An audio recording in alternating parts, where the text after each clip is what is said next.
We're chatting cozies, cozy mysteries. Hello and welcome to the Chatting Cozies podcast. I'm your creator and hostess, Angela Maria Hart. You may know me as @WriterAHart over on Instagram, Twitter, TikTok, Threads, and now Blue Sky, and Books Are My Heart over on YouTube. However, I am best known as the one behind everything Cozy Mystery Book Club. The Chatting Cozies podcast is the sister account to YouTube's very first Cozy Mystery Book Club and the Cozy Mystery Book Club podcast. Today's episode is a throwback to one of our previous Cozy Mystery Book Club titles. Way back in 2021, myself and Ben, aka @Botany and Books, across social media platforms, discussed Nancy Coco's Death Becomes Her. Everyone really seemed to enjoy this particular title, so naturally I had to ask if someone wanted to discuss Book 2 on the Chatting Cozies podcast. You may remember Ben already being a guest on the Chatting Cozies podcast for our cozy conversation about Book 2 in the Cookie House Mystery Series by Eve Calder. If not, I will include the direct link to the podcast episode in the caption box. Ben will be back right here on the Chatting Cozies podcast for another cozy conversation in the coming weeks. For today's episode, I'm joined by longtime Cozy Mystery Book Club member Colleen, aka @ILikeOldBooks1213, now @Colleen All Books across social media platforms. As much as I enjoyed Book 1 in the Oregon Honeycomb Mystery series, I absolutely loved Book 2. If you are interested in my cozy conversation with Colleen discussing A Matter of Hive and Death by Nancy Coco, please keep listening. We're chatting cozies, cozy mysteries. I am so excited to be joined by one of my all-time favorite sleuthers, Colleen. She has been a guest host for the Cozy Mystery Book Club a number of times, and her guest hosting appearances have been some of my favorite episodes, the live streams. She is amazing. Thank you so much. Thank you for having me. I am so happy and honored that you're taking time out of your day to celebrate Cozy Mysteries with me and the rest of the Cozy Mystery Book Club. Yes, I love it. The Cozy Mystery Book Club is probably one of my favorite things about social media. One of the first groups I joined when I started a Bookstagram. My only real reason for staying on Twitter. So I love you. Aw, that feeling is completely mutual. You are just, I think of you as a bright ray of sunshine. You're just so positive and so sweet. You remind me of like the perfect Hallmark best friend that you want in real life. Thank you. Because it's true, you're just so sweet. Everything about you and your Bookstagram, I love the way you have these write-ups where you're talking about the books that you just read. Her captions are brilliant, by the way. So not only is she taking photos of books that you're going to love and want to see all the time, but she's writing such thoughtful captions. It's not just the photos. It's almost like a mini blog. Thank you. Yeah, it is. It is kind of like the lazy person's blog. I see it as it's. Well, I don't think there's anything lazy about it. I think you're very thoughtful with your approach to discussing cozies and all other sorts of books. Thank you so much. And today we are going to be discussing A Matter of Hive and Death, the second book in the Oregon Honeycomb Mystery series by Nancy Coco. And the reason why we specifically had to get together is because we discussed the first book in this series, Death Becomes Her. I really enjoyed the first book, but I have to say I really enjoyed the second book. I was surprised with how much I enjoyed it, actually. I felt as if this was a love letter to bees, which was great. Oh, yeah, I liked the second one better than the first one, I think. My daughter and I read both of these together. And she likes them both because they have a cat. They have Everett, the cat, and that's one of her top priorities for a cozy mystery. And so, you know, we she really liked the first one and I liked it, but I think I was more impressed with the second. And I totally agree that it's amazing all the information about beekeeping and bee handling that she shares in here, and while seamlessly making it part of the story. I love that you read the books with your daughter. I feel as if I almost want to call her I Like Old Books Baby, like the I Like Old Books 1213 baby. I love that you're reading the books with her. And these books, I feel as if lend themselves perfectly to mother-daughter reading because they remind me of Hallmark movies, and they're perfect for that. Yes. I love the way you say she likes cats. And in this book, we have a woman who used to breed cats, and then they go and save Yes. cats. So she's getting all the kitten cuteness that she can handle with this book. Yep. Yep. That's definitely an excellent thing about this series. Because, some cozy mystery series, they might technically have a cozy companion, but you don't necessarily see that cozy companion very much. But Everett, as well as some other of the cats in this book, they're featured, and especially Everett. And there's lots of good Everett moments, which makes her happy. Oh no, Everett is very important to this story. Yes. He's the one who goes in the house and ends up saving this man's life. Everett's the Yes, hero. I agree, absolutely, yep. I mean, I also have a very random moment or just enjoyment with Everett. I don't think I've actually ever seen someone walking a cat on a leash in real life, but when I read about it in this book, it makes me so happy. I know, it is awesome, and, I think another series that I really like is Ginger Bolton's, Deputy Donut mystery series, which is a huge favorite of my daughter's, and the cat in that series, Dep, she, uses a harness sometimes and walks with the harness, so yeah, cozy mysteries, they aren't afraid to walk the cats. That needs to become a new hashtag or t-shirt or something. Cozy Mysteries, not afraid to walk the cats. That is amazing. Oh my gosh, we totally need to figure out something with that because it's true. I mean, there's such a love of animals. Only animal lovers, cozy mystery lovers. We're just going, oh, the animals are happy and they're safe. That's it. That's all we care about. We're good. Oh my gosh, that is awesome. When it comes to cozies, the animals take priority. Yes. Yes. That's awesome. I have to admit though, I love that they are rescuing cats and they save 50 cats in the book because this woman had she ended up having Right. dementia Yes, and no one was exactly. checking on her and so her cats were not fixed and so they just kept breeding and she had a lot of cats. And so then they're putting up posters to try and have people adopt the cats and that has nothing to do with the mystery or the overarching storyline, but it's just such a great inclusion. Yeah, I know. Yeah, it was nice to see like another side to Wren and her Aunt Eloise and something that they really care about and that and Eloise has kind of, dedicated her life to now. Yeah, it was really good. And the bee stuff too. She was very interested in that too with how they have to wear certain things or how they have to fog the bees to calm them down and everything. I mean, it's very interesting information and the importance of bees too. I think is definitely expressed in both of the books so far in this series. I love that you're saying she enjoys the bee inclusions too, because I feel as if we'll have almost spikes with stories or movies where it's like, oh, bees are important. With Jerry Seinfeld's The Bee Movie, people are talking about bees and then it dies Oh off, yeah, and then all of a sudden bees are popular about something and then it dies off.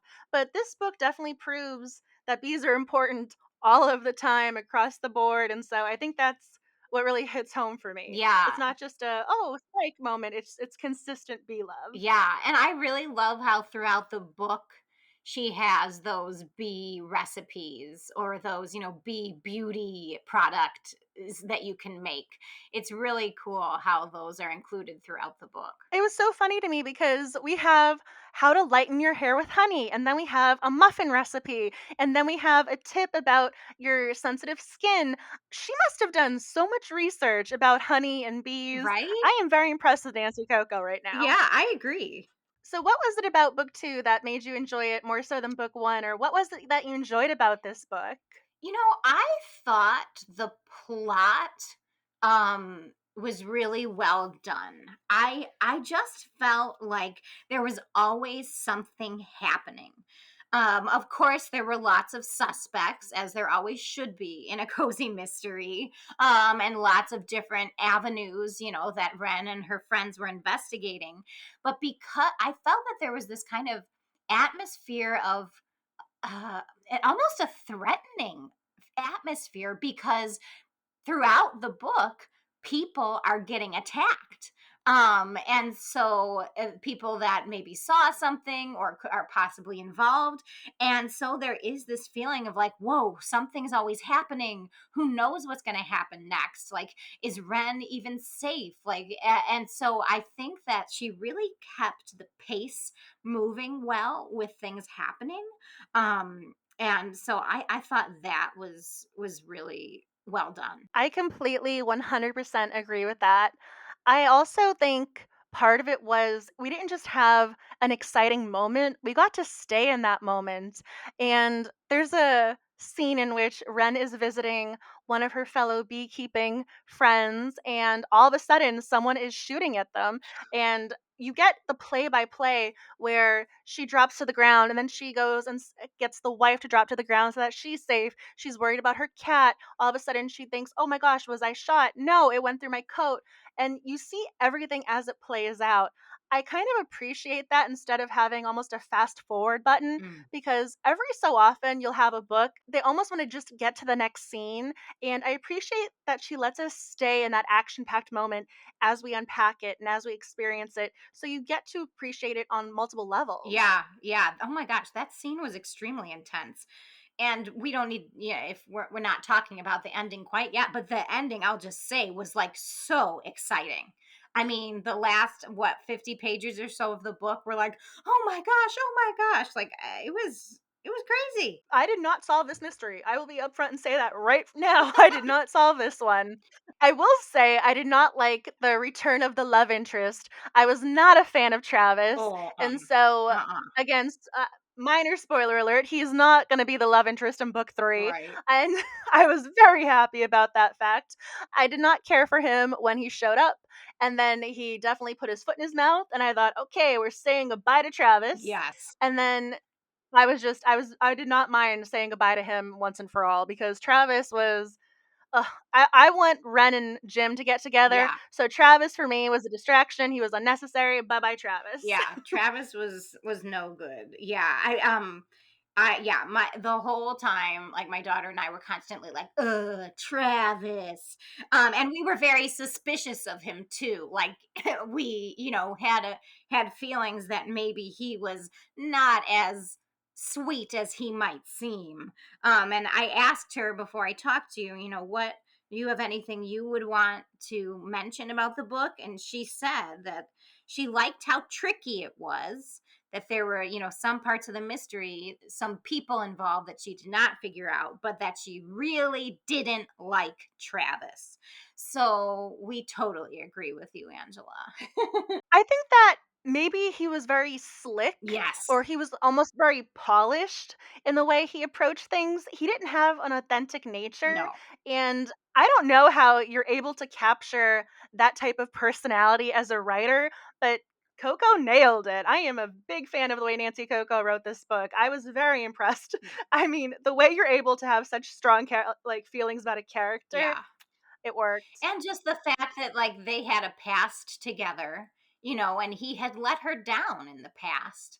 And so that just kind of puts your back up against him, I feel. Yeah, I'm going to be very honest and say I am not a huge fan of second chance romances. I think those are extraordinarily difficult to do Mm. well, because you have to account for why they broke up, Yeah, why they can get back together. sure. And I was very surprised with how quickly Ren was willing to go out on a date with Yeah. Travis. I thought she forgave him way too quickly. Oh, no groveling was needed, and he should have been groveling. I agree. Yeah, I was very off put by that. And then I'm the same as you, like, I would eventually like Jim and Wren to get together. Um and I thought it was interesting some of the things that happened in this book with them. Okay, might be a little bit of a spoiler, but we finally got the kiss, and I was so Yeah, happy. I was surprised by it that he like went for it and he kind of like I guess loosened up and showed her a little bit about what he's feeling because, in book 1, obviously there was a lot of tension between them because he was thinking that she was a murderer.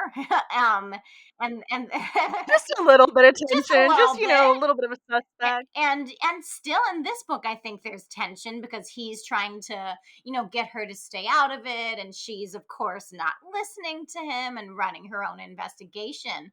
And so I did kind of like that. It's like, despite all those issues, he can't resist her. I also liked the scene itself. I think that there's something, I don't know how to phrase it. I don't know if it's appealing or satisfying when it's not as if it's the kiss at the end of a very romantic date. They're having an argument and she Yeah, asks him, "Why do you care?" And instead of having a discussion or having it out or trying to explain his feelings, he just grabs her and kisses her. And then instead of, again, we're not expecting her to fight him off. It's a wanted kiss. There's no yeah, issues with consent with this, but she falls into the kiss. And then when he pulls away, she's going, "Oh my gosh, all my feelings are bubbling to the surface." It was right. passionate, it was intriguing, and Yeah. I think that meant more to me as a reader than as if it was a slow burn, let's pull this all out, and the fact that it was almost spontaneous added so much for me. I agree. What is this, a romance novel? I'm there for it. Again, I I know, was me too. very unhappy when she went out on the date with Travis. I know that they're not an official couple. He hadn't kissed her yet. Again, I understand kissing does not equal boyfriend. I understand that. I'm an adult, but still, I understand her and Jim are not an official item. But I was Right. I was so sad when she went out on the date with him. I'm going, but I need you with Jim. Right. I know. Yeah, I am curious to see how their feelings will manifest themselves in future books. See, even though we got the kiss, they're not going out on a date. They haven't made anything Right. official. They didn't kiss again No. in the book. They have a couple more tender moments, but we don't get another kiss. So even though we had this passionate moment as the readers, I still feel as if I want to categorize this as a slow burn romance because we're in book 2 Yes. now, and so we're what? Probably 100,000 something words into their love story. And we've had one Right. kiss. So I'm Yeah. really hoping that this is at least a 3-book series because I'm going to need some sort of resolution with them, but hopefully it will keep going. Right. Yeah, totally. Yeah, there are still many questions about what's going to happen with them. Oh no. And the other thing is, too, I have to give Jim credit for being a good cop. He does not, when it comes to cozy mysteries, we have two sets of cops. We have the cops who are just totally off their rocker, not even looking into things.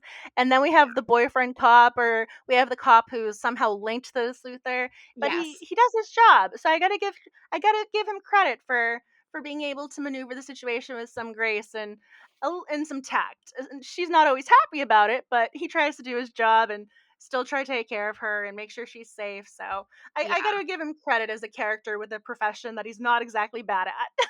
Yeah, I agree. And he doesn't like just feed information to her and things like that, like he stays professional. Yeah, I mean, I always struggle with the sleuth not really listening to the police or not telling the police things they find out.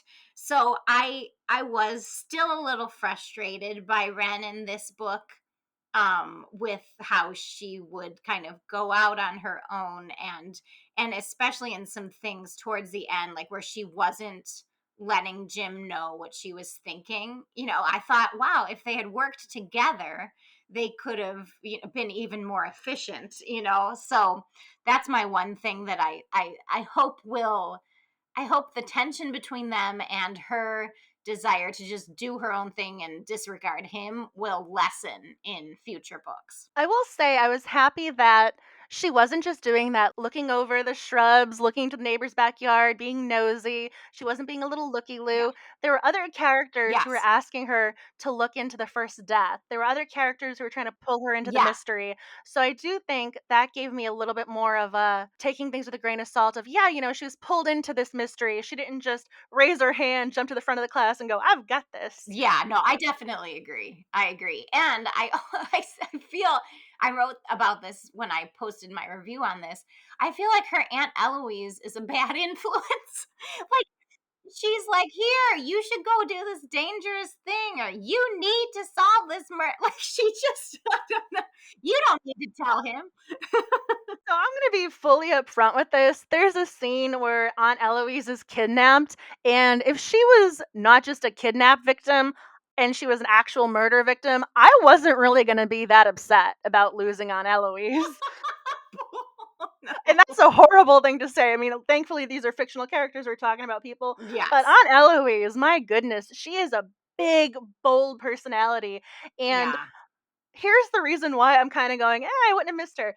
There's a couple of scenes in which she will push Wren much farther than Wren wants to be pushed or is Yeah. even safe to be pushed. So Yeah. there are a couple scenes where she mentions to Wren, "Oh, your childbearing years are going by," and Wren's going, "I have a successful business. What are you talking about?" And then there's Yeah. another scene in which she's telling her to go interact with this guy she knows to be dangerous. So there are just multiple levels to Aunt Eloise not really having the best thought process. Right. Yeah. And I guess that does make Ren look good in comparison.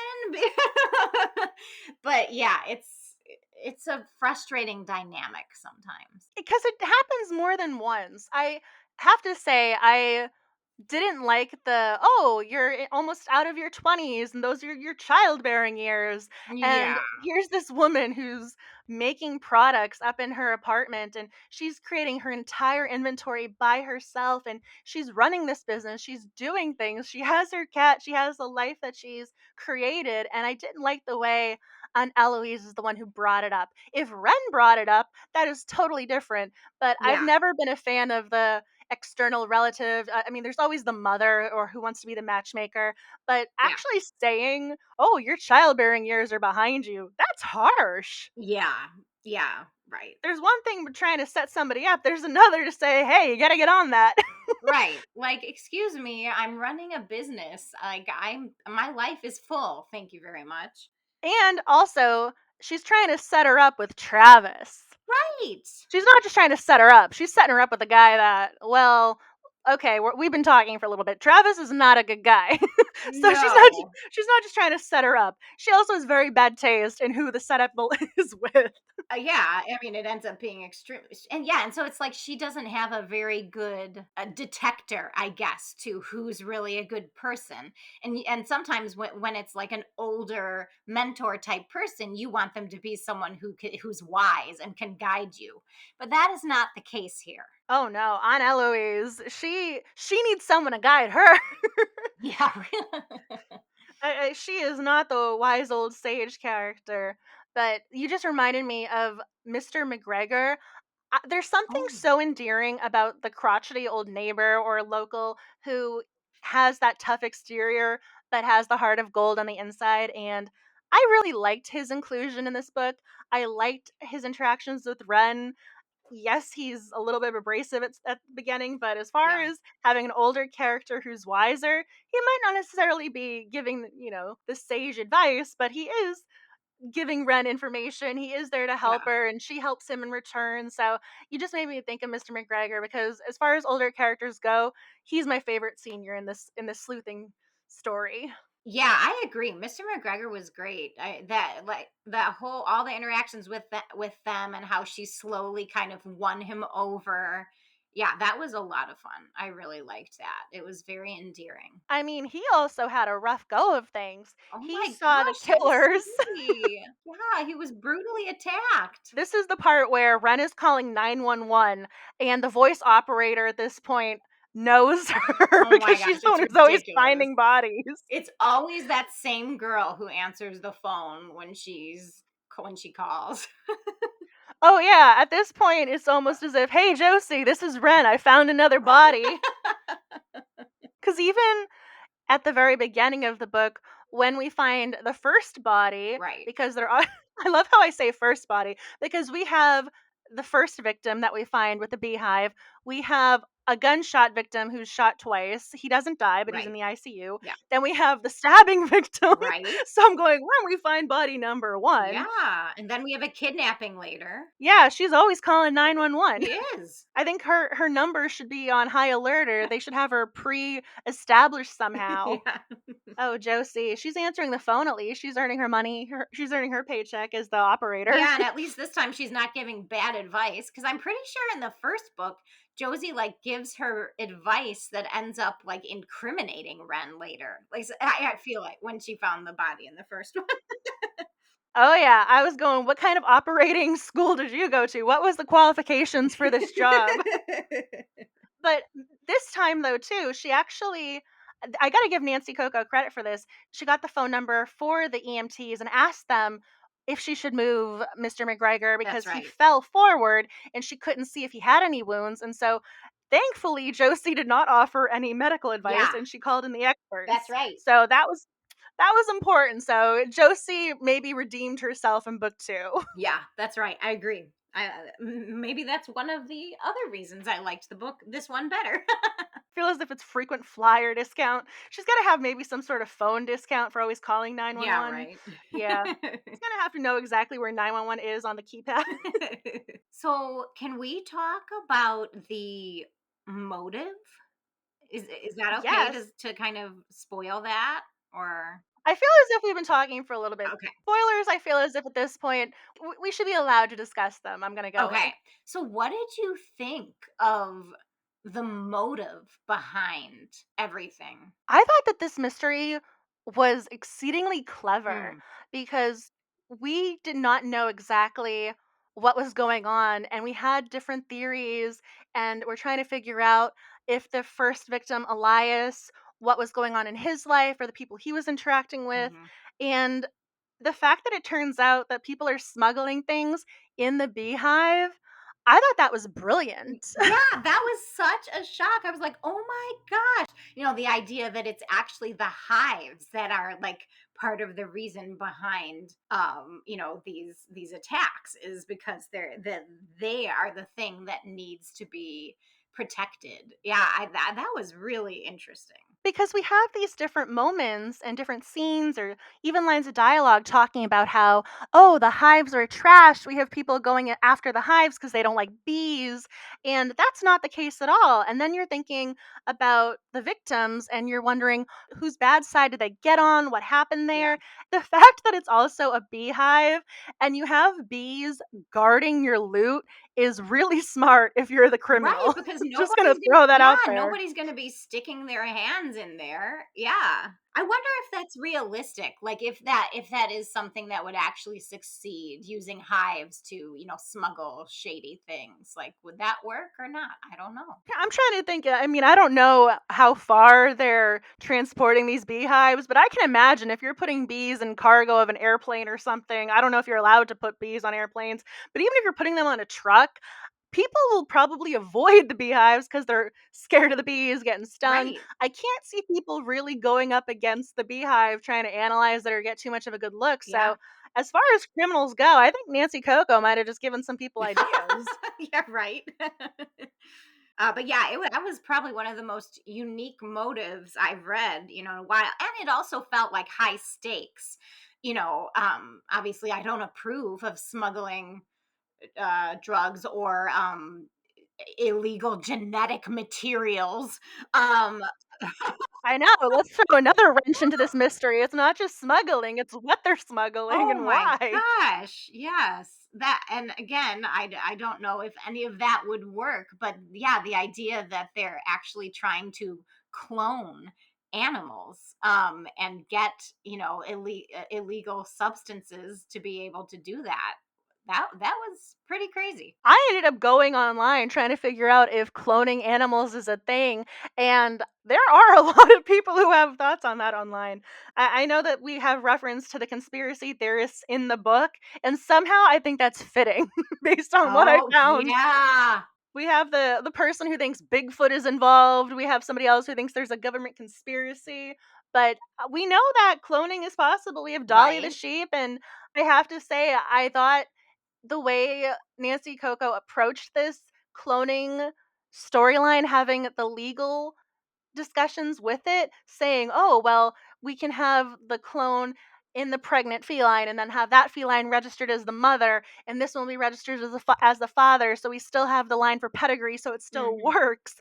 I'm going, "Oh my gosh, she really thought this Right? out." Yeah, and interesting, like, that became, like, the moral issue. It wasn't so much about, like, is cloning, moral or not, but it was kind of like, is it okay to use clones to succeed in cat shows and things like that? You know, can you do that, or to use clones to have the best cows ever? You know, so that yeah, just lots of interesting issues were brought up. Again, I was very impressed with that. I'm giving her credit for thinking things through and plotting because that is such an interesting and important discussion and something people probably have never thought about before. But she avoids other potential really hot button Yes, topics when it comes to yes, cloning. So we have cloning, which is a big deal, and she's discussing it in a different way, but it yeah, still I works. agree. Tipping my hat to you, Nancy Coco. I love how this podcast is just like a love letter to Yeah. you. No. Yeah, that was unique, and I think that was when, like, as soon as I had my back up about Travis the whole time, but as soon as he propositioned Aunt Eloise, you know, asking, like, "Can I take blood from your cat?" and everything, I was like, "Okay, he is bad news." Yeah, as soon as somebody wants to give an animal like a very unnecessary Uh-huh. procedure, I'm not going to be a fan. No, no, no. You're not going to put a 20-year-old cat under anesthesia, take its stem cells Yeah. and blood just because you want it. Mm. No, no, No. no. You're gonna leave Elton alone. Elton is meant to be prized and enjoy the ray of sun. He apparently has a special spot where he gets to bask in the sun rays. I'm going, no, no, Yeah. just leave him be. He wants his pillow and his sun rays. Yeah, Leave Elton be. seriously. He needs to enjoy his elder years. But even then, too, right? Travis invites, it's a very Mm, weird dynamic. He invites Wren and her aunt to dinner, and it's almost a date for him and Wren, which is weird because the right. aunt is there. And then he starts talking business, almost Yes. ignoring Wren. But the way he says, oh, order whatever you want on me. And then he talks about, oh, this is what you should order, which is that is one of my Um, biggest pet peeves with men when they tell you what you uh-huh. should order. I'm sorry, No. but no. And then he orders for the table. So even the way he was just acting Yeah. at the dinner was a red flag to me. And that's before he even said anything. I'm going, oh Yeah. man, Travis, this is why I'm on Yeah. Jim's team. And I really loved how Ren just like left and was like, I'm getting an Uber. Peace out. Like, I am not going to be part of this discussion. I loved that because I always struggle with standing up for myself. I always have issues where I try and be so polite and I end up just looking at somebody going, what do Yeah. I do now? And mentally I'm standing up or running for the door, but it takes me a little while to figure out or maneuver a situation. I love that she just said, nope, Yeah. I'm done. I am done with this conversation. I am done with you. And then I'm going to go home and jog all around and burn off my calories from dinner and move Right. on with my life. I give her so much credit for that. I'm kind of going, Nancy Coco wrote a strong female sleuther here where she's not just a detective, she's also almost a role model for you going, yeah, you can just get up and leave. You don't have to sit through a dinner with someone Yeah, you don't want to be with. absolutely. Yeah. That was awesome. I feel like I need to channel Ren's energy sometimes where it's like, no, no, no, you can just get up and Right. leave. It's fine. Yeah, I agree. She is. She's a good character.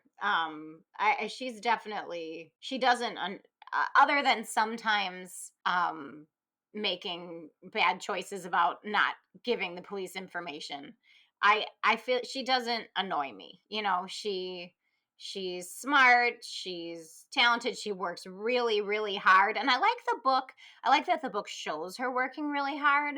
Sometimes I feel like she leaves her shop a lot, but she's always got somebody working there, and she works like through the night making products and things like that. I mean, she is really dedicated to her business. I'm so glad that you mentioned that because that is something else I really like about this book.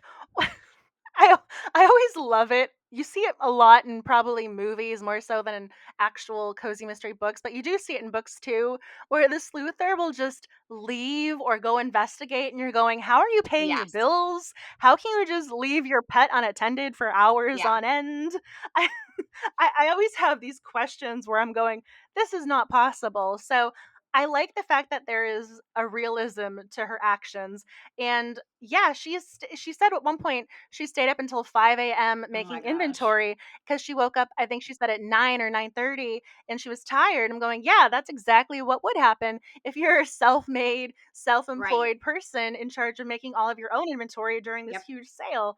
That's realistic to me, and I liked that she was putting in the time. And yeah, I don't really love that she was sleep deprived, but I love that she was the one creating these things and working hard because that's her store, that's Right. her baby. Yeah, I agree. So we talked a lot about the characters. One thing I meant to ask you too is what do you think of the setting of these books? I was such a fan of this random inclusion, and then I had to Google it and I found out that this actually exists. There really is a UFO fest in I don't want to mispronounce this, McMinnville, Okay. Oregon. There's an actual UFO fest. And I think the fact that we have the Oregon setting and we have the fog and the rain, I thought the UFO inclusion and the fact that it was a real thing was that was That great. That was is really brilliant. cool. Yeah. Yeah, I do I like you mentioned the weather. I agree. I feel like she's always making the weather very clear. Like you just get that sense of how what a powerful force the fog is and how and the rain and it you just really get a sense of what it actually feels like to be there. And I always love like any mentions of the ocean and everything. Just like, oh man, I really want to go there. So this setting was definitely something that kept you intrigued as the Yeah, reader then. I think so. I think that's one of the like big attractions and perks of this series is like it just is a place I really want to go. I still would like more of a sense of the town itself. Like exactly what the downtown area is like and I'd love to have like more interactions with some of her fellow shopkeepers. I still can't totally visualize like the downtown area as well as I sometimes can in other books. But I feel like I do get a sense of like the older houses and like the kind of laid back neighborhoods. I do get that sense. And so that's fun to read about.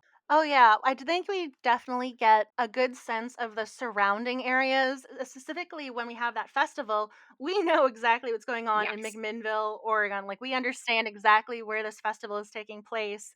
But I think part of one of the reasons why, at least in my head, I have a little bit of difficulty drawing the official town map is because it reads almost as if it's a television script with the bottle episodes where the characters are going to be in one place the entire episode. I feel as if that's what happens with some of the chapters or Hmm. scenes with this book where we're entirely in her shop or we're entirely in Yeah. her apartment above the shop down to the shop. So we're in that one Yeah. space quite a bit. So I think that's one of the ways that we're limiting the interactions with additional characters because she almost has a home base that she reports back to, and if her shop and her apartment were in two different places, she'd have two different groups of people to interact with. But that's just not the case with the way that this book is set up, which is totally okay. But I definitely understand why it's a little bit more difficult to picture the town because she's not Right. commuting to and from work. She goes Yeah, up and no, down a that's staircase. a good point. That's a very good point. But I can definitely picture her shop. Like I totally see it in my mind, like the products against the walls and the cash register and the obviously the glass that has the hive, on the other side. It's very, easy to visualize. I would want this store to be a real place. Yes. I want this store to be in existence because it just seems so perfect. Mm, I know. I know, I love it, and my family are all big Beatles fans, so that's definitely a plus for me. Can we also just go and talk about the very beginning with the beehives? Because this might be one of the single most unique stumbling upon the bodies that I have ever come across in any mystery ever. And I'm including watching mystery movies Yeah. because we find Elias with Wren and he's in the midst of his beehives and the bees are angry and they're flying all over. Oh, We can't even get to the body right, at the very beginning. right. Oh man, that was spooky. And then like one of the policemen who, comes on the scene is like, I'm allergic to bees, so he can't even like be anywhere near the scene of the crime. I thought that was so different, and I thought that was also an important reference too because even bees, I appreciate bees, but I myself am allergic, Yeah. and so I felt represented having that Right? character say, "I got an EpiPen." I'm going, "Hey, yeah, friend." Yeah, right. Yeah, it's not trying to like be unrealistic or idealistic. Like, there are real dangers to interacting with bees. Yeah. I thought it was great though when Wren tries to warn the EMTs who show up on the scene saying, "No, you can't go back there. There are bees all over the place." And the woman just sort of brushes her off, going, "I don't mind a couple bee stings." And then they go behind the house and then she starts counting down from 5 and then they come running Oh, back because they totally underestimated the amount of bees that were flying around. oh my gosh. Yeah, that was I can't even imagine trying to go into that situation. Oh man. Oh no. So I also was curious about Nancy Coco coming up with this sort of solution of Wren going into the house, going into the second floor to get a bird's eye view of what was going on below. I'm going, that is such a good idea.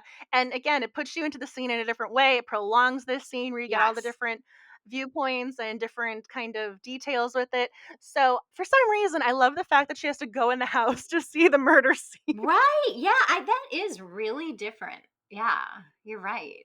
I honestly don't think I've read or stumbled across another finding of the body where you can't really access the body to Yeah. see what's going on because that's going to hinder the investigation with the clues and the evidence. And then you also have the other issues too of the EMTs don't even know if he's dead or not. Is he Oh unconscious? my Is he, what's gosh. going on? Yeah. It was so intriguing to me because other times it's usually, oh, we found the body underwater or this person, drifted ashore. So we've had finding of the bodies in different ways, but this one I think it brought it to a whole new level. Yeah. Yeah. Definitely unique. Unique finding the body, unique motives. And then I also thought it was kind of cool that there was more than one villain too. Because and like and it wasn't like a pair of villains who were like, you would automatically connect to each other because you knew they were friends or something. Like it was different villains that you might not have connected the dots with them at all. We ended up having multiple bad guys in multiple ways. So Yes. I actually had to write it down to figure this out. So Okay. we're just going to have to talk about spoilers. We're just totally going Okay. spoilers. All right. So Travis kidnaps Elton and he ties up Eloise and leaves her in her she shed, which is a reference to The Office, her she shed, with Angela Kinsey there. And so we have Travis, who's totally in his own bad guy realm, but he's not connected to Bill and Millie, but Millie also she decides to outsource the murder to 2 other men. Yeah, So we have 2 bad guys, then 2 more bad guys on top of that's that. crazy. And I didn't really suspect Millie. No, I didn't either. I did not call that. And that was really sad too because like She played the grieving fiance very convincingly. yeah. I'm like, okay, this is just an average beekeeper and she has like the acting chops of Meryl Streep. Like, how did you like, yeah. Oh, that was just really sad. I also have this is me being me and my brain making these little random jokes. So the pizza guy is who the murder was outsourced to, Yeah. and apparently she paid him $25,000 to kill Elias, but he's still delivering pizzas. If someone gave him $25,000, why is he still delivering the pizzas? It's his passion in life, Angela. He's still delivering pizzas. She gives him $25,000, and that's how they identify him because he has the bee tattoo on his wrist Right. when he hands them the pizza. Right. So he should have quit his job when he got the money. Yeah. That's a good point. I yeah, I don't have a way to logic that that away. Oh no, I just thought that was hysterical That is because really in my own little funny. head, I was trying to do the writerly thing, going, oh, well, he's probably thinking if I quit my job now, it's suspicious. I got to stay with it 2 more weeks or something. So I Sure. almost feel as if I gave him a backstory that we don't actually have in writing, but it's there somehow. Nice. So Nice. yeah, my own little. Okay, I understand what's going on, but here's a guy delivering pizzas, and she paid for everything online, so she didn't hand him a cash tip either. But he's got $25,000. That's awesome. That is awesome. This guy who is the killer, and then goes back to Mr. McGregor and decides he needs to clean up because we have a witness, Right. and him and his friend. So they, yeah, they're bad guys. We have a Yeah. pizza delivery guy who you should never invite into your apartment or your house. Seriously, yeah, that was scary. And maybe because there were so many villains that also gave that threatening atmosphere that I was talking about, because it's like you are in danger from multiple directions. Like you could be talking to one person, but the other person could be watching you. Like I don't know, they're just that maybe that's what made it a little bit more intense, because there were lots of different people that could endanger the characters. I think part of it too for me as the reader was the lack of consistency with how they were going about their crimes. So, if you're watching a Law and Order episode and they're going after a killer, they always say, "Oh, this person has a type.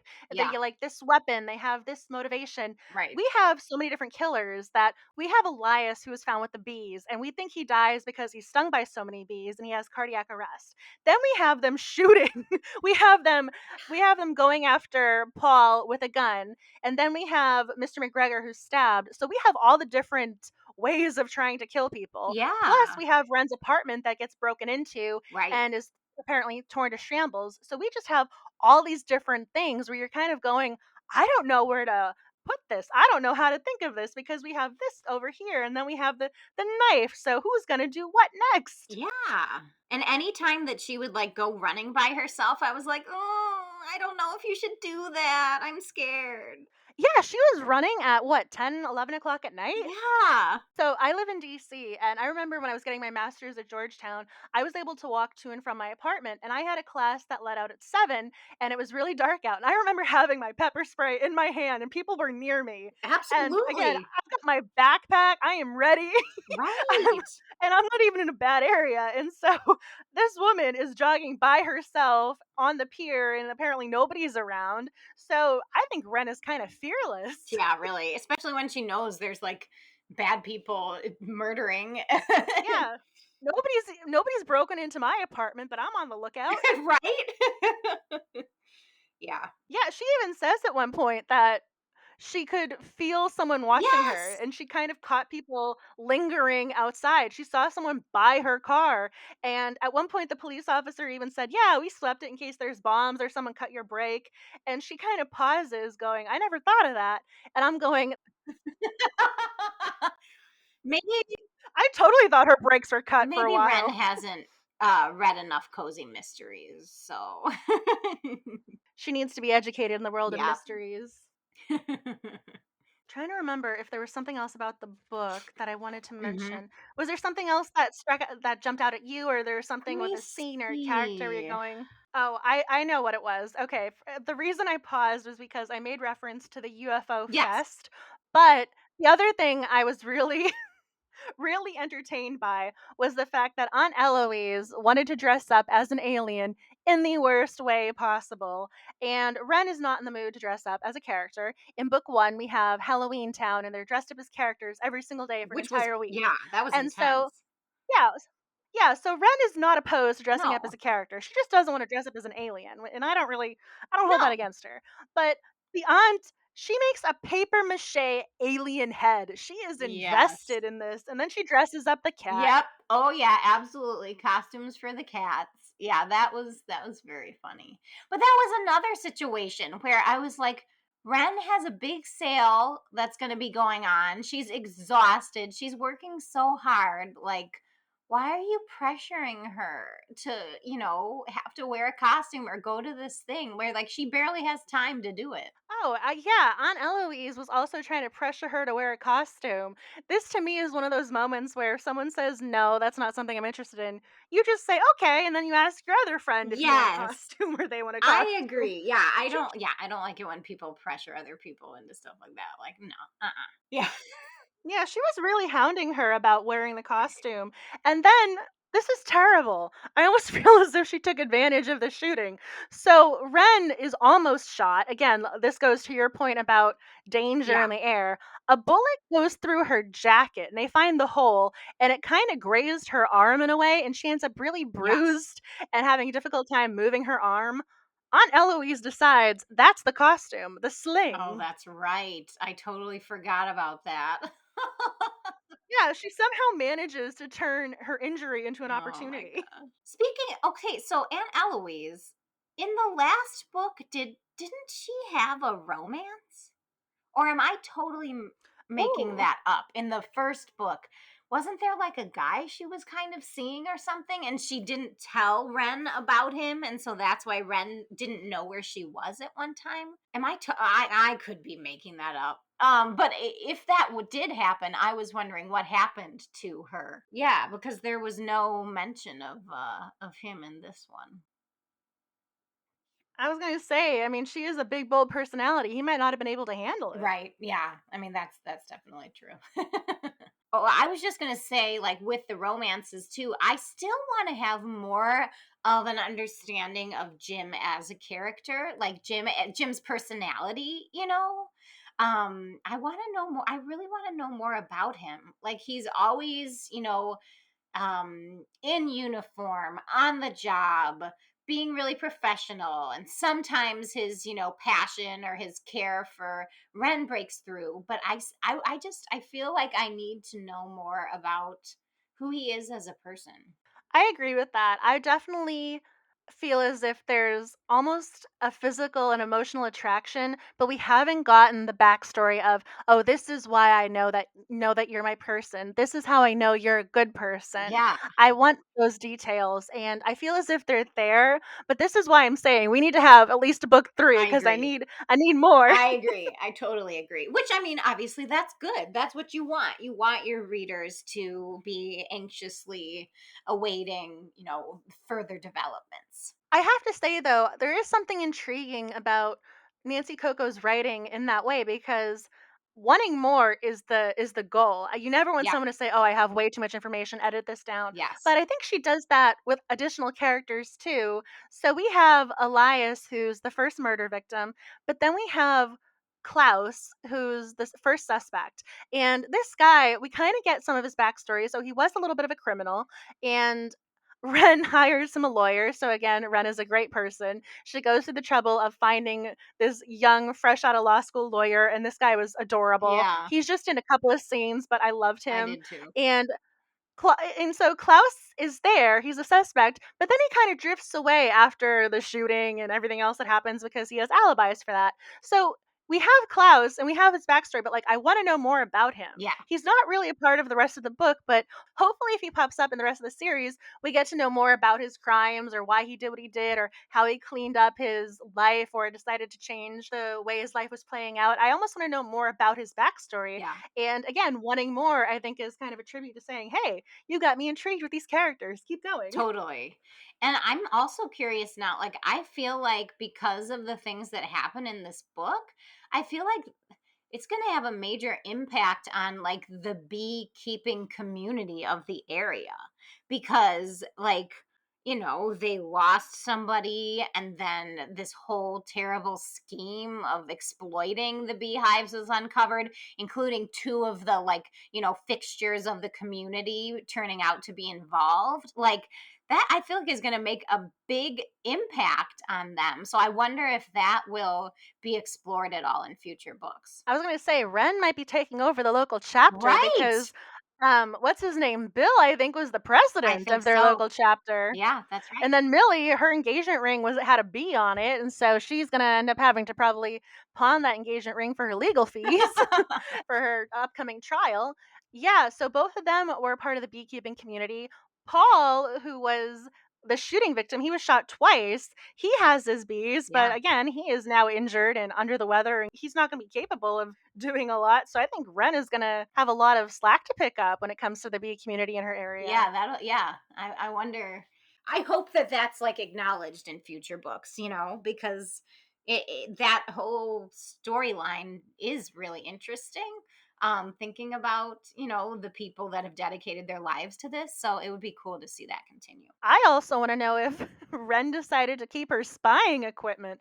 This Oh, woman apparently spent a good amount of money on yikes. cameras to find the bad guy and Yes. record the bad guy and get the footage to her phone and have it uploaded to the cloud. And I'm curious if she's going to keep building up her sleuthing arsenal because Right. she was spending a pretty penny. I know. Seriously. I mean, I also didn't realize there was that kind of money in selling bee I candles. know, I'm a little bit worried about her financial situation right now. Yeah, she was willing to spend $500 as a deposit and then another $500 upon the completion Yeah. of a 24-hour work project for the bad guy so she could interrogate him and find out more information. Yeah. So she was willing to spend $1,000 just to be a sleuther. Right. That's dedication, man. And that's on top of her spending all the money on the video equipment. Right. Yeah, because she had to get yeah. Yeah, I hope she really does open the Etsy like her aunt advised because she needs some sort of income. Seriously. If she's gonna keep sleuthing, we gotta get her, a Kickstarter campaign or Yeah. something. Yeah. The only thing I was gonna add was we have another character who's supposed to be part-time help at the store, and so this character is referenced, but apparently she's taking care of her ailing mother, but we don't actually see this character. Apparently there's someone else who's supposed to help at Let It Be, in addition to Portia and Aunt Eloise and Wren, but we don't actually see her in this book, so all of the responsibilities are on those three women, and I'm not even sure if Aunt Eloise is getting paid or if that's just her volunteering to help her niece. Right? I So know. I like people Portia and Aunt Eloise really chip in to help the store. Like and I mean seriously, like with Portia, I was like, good thing your husband works from home because I don't know how like you don't see your kids at all. Like how are you doing this? and she's also always dressed really fashionably. I know she's my new fashion icon. I'm like, I want her wardrobe. I'm impressed by Portia. I'm going, you might need your own spin-off series because I need to know how you look this put together, raise two kids, work, and you're Yeah, still this bright, bubbly personality. totally. Yeah. I mean, also too, Portia is held up at gunpoint at the very end of the book, and I was very worried about her because Ugh. other characters were dropping like Yeah, flies. really. Oh yeah, that would be Oh no, we can't. I was going. I know Nancy Coco can't kill off this wonderful woman. no I'm not going way. to allow Yeah. this.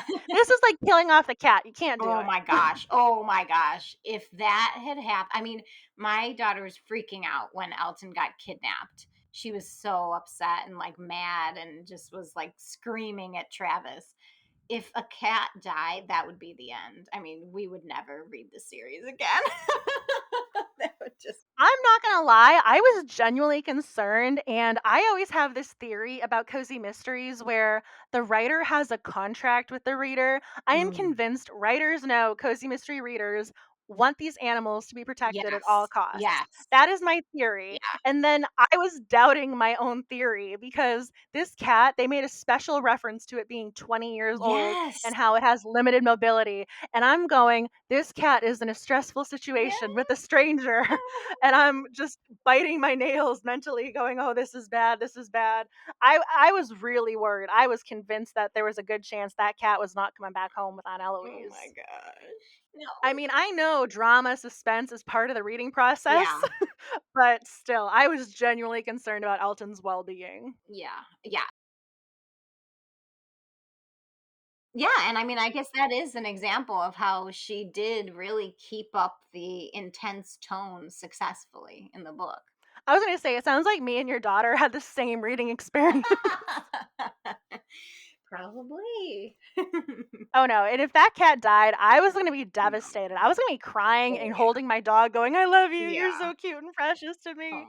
my You can't kill the animals in cozy no mysteries, you way. just can't. Mm-mm. I'm trying to think, was there anything else about the story that jumped out at you? If there was a I character don't or a think so. I scene? think I talked about everything that, yeah, I think I talked about everything that I wrote down. I was gonna say the only last note I had was that I loved how Wren was celebrating her 2-year anniversary of having a successful business.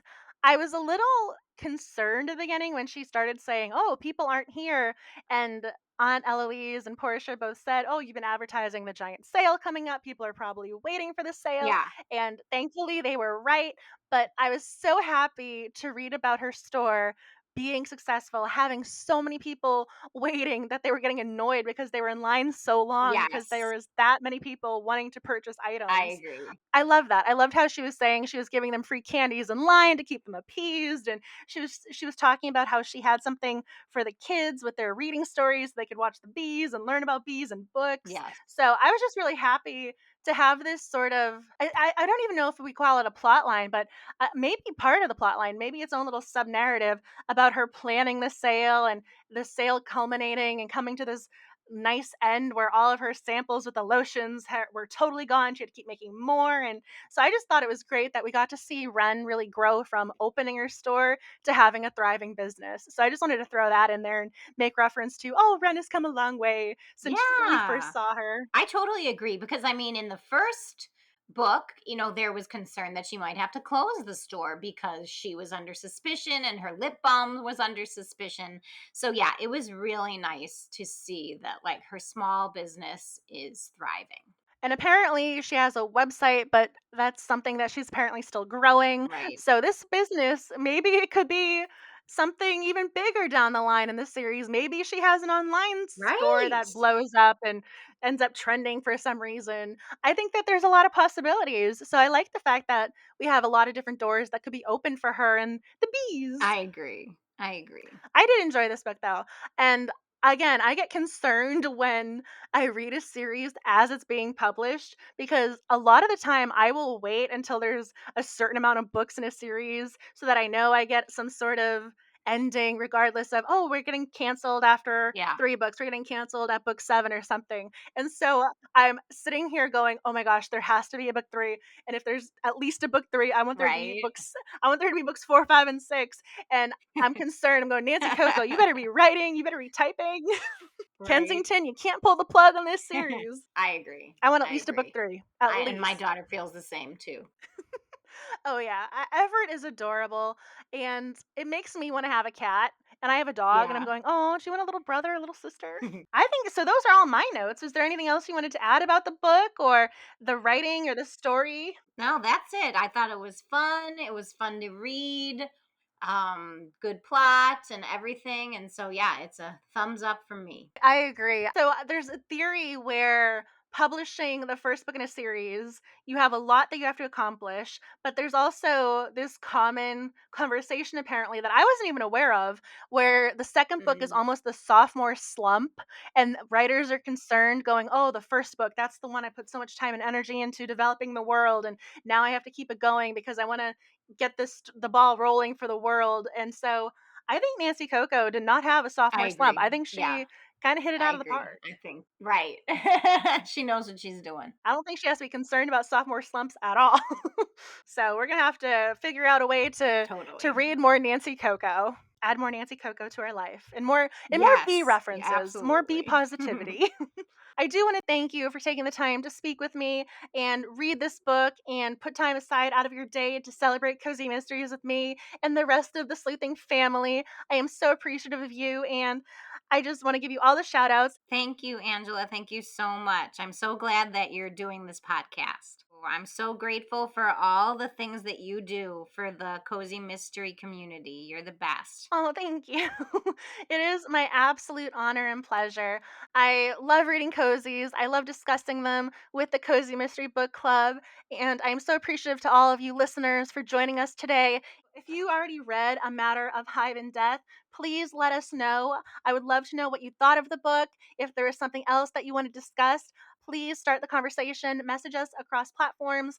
You can check out the Cozy Mystery Club over on Instagram or Twitter to talk about this book. But if you haven't already read it and you do, let me know because I think that this book was really interesting and I'd love to know your thoughts on it. So if you haven't already read the book, please add it to your to be read list and keep me posted. We're chatting cozies, cozy mysteries.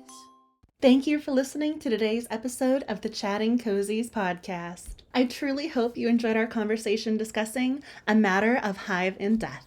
A special shout out and thank you to Colleen for being a part of the Chatting Cozies podcast. If you enjoyed the podcast episode, make sure you take a moment to give this a thumbs up, 5 stars, or write a positive review. When it comes to the online world of algorithms, every supportive comment makes a difference. Thank you again for listening. As always, please stay safe, kind, and creative. And until next time, happy reading, writing, and sleuthing. We're chatting cozies, cozy mysteries.